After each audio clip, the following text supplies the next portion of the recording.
नमस्कार. ओम नमः शिवाय. आपले धार्मिक संग्रह व कथा या यूट्यूब चॅनलवर स्वागत आहे. आज आपण शिवमहापुराणाचा परिचय करून घेणार आहोत. तसेच शिवपुराणात कोणत्या 7 खंडांनी तयार झाले आहे हे देखील जाणून घेणार आहोत. त्यासाठी व्हिडिओ शेवटपर्यंत नक्की ऐका. व्हिडिओ आवडला तर व्हिडिओला लाईक आणि कमेंट नक्की करा. चला तर मग आजच्या व्हिडिओला सुरुवात करू. शिवपुराणाचे प्रवचन भगवान शंकराने स्वतः सांगितले आहे. सनत कुमार मुनींच्या सांगण्यानुसार महर्षी वेदव्यासांनी ते लिहिले आहे. यातील मूळ श्लोकांची संख्या 1,00,000 इतकी आहे, परंतु व्यास ऋषींनी तिला संक्षिप्त करून 24,000 इतकी केली आहे.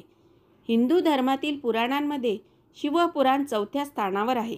यामध्ये आपल्याला वेद, विज्ञान आणि धर्म यांचा उल्लेख आढळतो. तसेच त्यामध्ये अनेक सिद्ध मंत्र आहे. जो या पुराणाला आदराने वाचतो किंवा ऐकतो तो भगवान शंकराचा प्रिय भक्त होतो. भगवान शंकर पापांचा नाश करणारी देवता आहे. तसेच ते स्वभावाने खूपच भोळे आहेत. थोड्याशा साधनेने देखील ते आपल्याला त्वरित प्रसन्न होऊन मनोवांछित फळ देतात. या पुराणात शंकराचा त्याग, तपस्या, वात्सल्य तसेच ते करुणेची मूर्ती आहे असे वर्णन केले आहे. या शिवपुराणात आपल्याला शंकराच्या लीलांवर प्रकाश टाकणारा आहे. त्यांचे राहणीमान, लग्न, त्यांच्या मुलांची उत्पत्ती याविषयी कथा वाचणार आहोत. महादेवाला तिन्ही देवांमध्ये संहाराची देवता म्हटले जाते. महादेवाची उपासना देखील अत्यंत साधी आणि सोपी आहे. त्यांच्या उपासनेत सुगंधी फुले किंवा गोडाधोडाचा पक्वान्न याची आवश्यकता भासत नाही. भोळे शंकर तर साधे पाणी, बेलपत्र तसेच न खाल्ली जाणारी फळे, धोत्र्यासारखी विषारी फुले वाहिली तरी ते देखील प्रसन्न होतात. जटाधार, गळ्यात नागाचे वेटोळे, रुद्राक्षांच्या माळा, व्याघ्र वस्त्र, सर्वांगाला चिताभस्म, एका हातात त्रिशूळ तर एका हातात डमरू असे शिवाचे वर्णन आहे.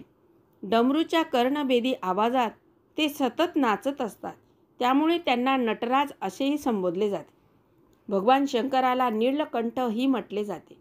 समुद्र मंथनाच्या वेळी जेव्हा देवगण आणि राक्षस हे अद्भुत आणि बहुमूल्य रत्नांच्या प्राप्तीसाठी भांडत होते, त्यावेळी समुद्रातून अतिशय प्राणघातक असे विष बाहेर आले.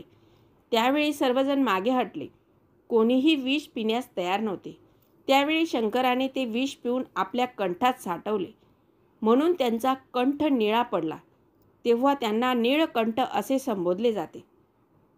शिवपुराण वाचण्याचे व श्रवण करण्याचे फळ. शिवपुराणात सांगितले आहे की जो कोणी श्रद्धा आणि भक्तिपूर्वक शिवपुराणात वाचतो किंवा ऐकतो तो जन्ममृत्यूच्या बंधनातून मुक्त होतो. एकदा भस्मासुराने शंकराची तपश्चर्या केली. त्यावर शंकर त्याला प्रसन्न झाले व इच्छित वरदान मागण्यास सांगितले. त्यावर भस्मासुराने मी ज्या डोक्यावर हात ठेवेल तो जळून भस्म होऊन जावा असे वरदान मागितले. भोळ्या शंकराने त्याच्या तपश्चर्येवर प्रसन्न होऊन त्याला कोणताही विचार न करता तथास्तु म्हणून त्याला वर प्रदान केला. भस्मासुराने विचार केला की शंकराच्या डोक्यावर हात ठेवून त्यालाच भस्म करू पाहतो. त्यामुळे भस्मासूर शंकराच्या मागे धावायला लागला. त्यामुळे भगवान शंकर धावत विष्णूकडे आले. त्यावेळी विष्णूने मोहिनी रूप धारण करून भस्मासुराला आपल्या मायेच्या जाळ्यात ओढले व त्याच्यासोबत नृत्य करताना त्याचा हात त्याच्याच डोक्यावर ठेवला आणि अश्य ते जळून भस्म झाला. अशा प्रकारे विष्णूने शंकराची रक्षा केली. अशा पद्धतीने शंकराची थोडी जरी भक्ती केली तरीही ते त्याच्या कैकपट अधिक फळ देतात. शिवपुराण ऐकल्याने गोदान करण्याइतके फळ प्राप्त होते.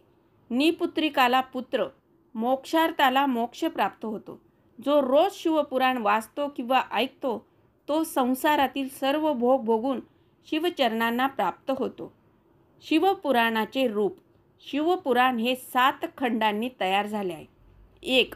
विघ्नेश्वर संहिता.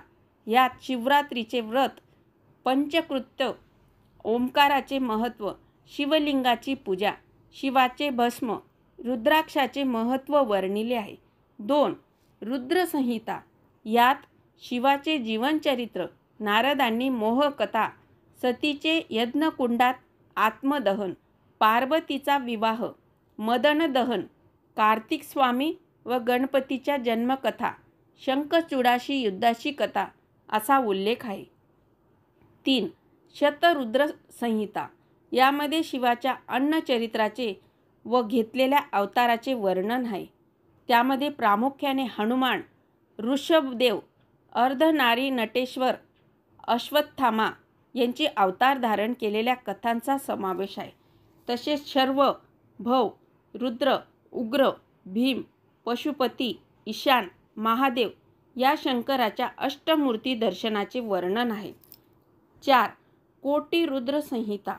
यामध्ये 12 ज्योतिर्लिंग स्थानाच्या कथा आहेत.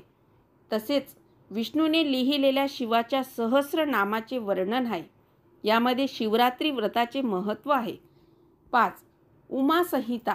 यामध्ये देवी पार्वतीच्या अद्भुत चरित्राचे व त्यांनी केलेल्या लीलांचे उल्लेख आहेत.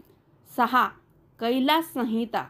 यामध्ये ओंकाराचे व योगाचे महत्त्व सांगितले आहे व संन्यासाचे व यतीचे वर्णन केले आहे. 7. वायवीय संहिता. यामध्ये शिवाचे स्मरण करण्याचे महत्त्व आणि शिवच चराचरात सामावले आहे याचे विवेचन केले आहे. या 7 खंडांनी मिळून शिवपुराण तयार झाले.